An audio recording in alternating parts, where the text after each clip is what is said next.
ਜੂ ਦੀਆਂ ਝੋਟੀਆਂ ਕਹਿ ਲੈਣਾ ਤੇ ਬੜਾ ਸੌਖਾ, ਉੱਥੋਂ ਖਰੀਦਣੀਆਂ ਤੇ ਲਿਆ ਕੇ ਬੰਦਿਆਂ ਨੂੰ ਦੇਣੀਆਂ ਇਹ ਬੜਾ ਇੱਕ ਲੰਮਾ ਚੌੜਾ ਪ੍ਰੋਸੈਸ ਹੈ।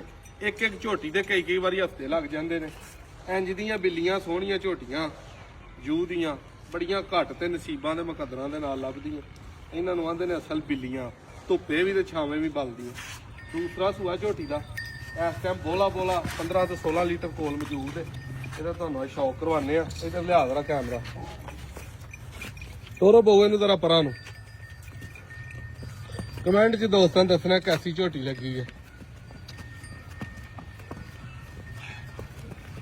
ਇੱਥੇ ਖੜੀ ਕਰ ਬੋਗੇ ਨੂੰ ਜ਼ਰਾ, ਹੁਣ ਤੋਰ ਦੇ, ਇਧਰ ਨੂੰ ਤੋਰ ਇੱਧਰ।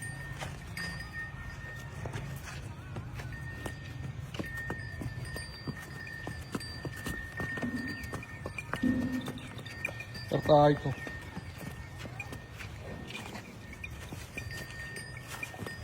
ਪਿੱਛੇ ਦੇ ਕੱਟਾ ਤਾਜ਼ੀ ਸੂਈ ਹੈ। ਤਰੀਕ ਦੋਸਤੋ 30 ਤਰੀਕ 10ਵਾਂ ਮਹੀਨਾ 2025 ਹੈ, ਜਿੱਦਣ ਦਾ ਤੁਹਾਨੂੰ ਸ਼ੌਕ ਕਰਵਾ ਰਹੇ ਆ।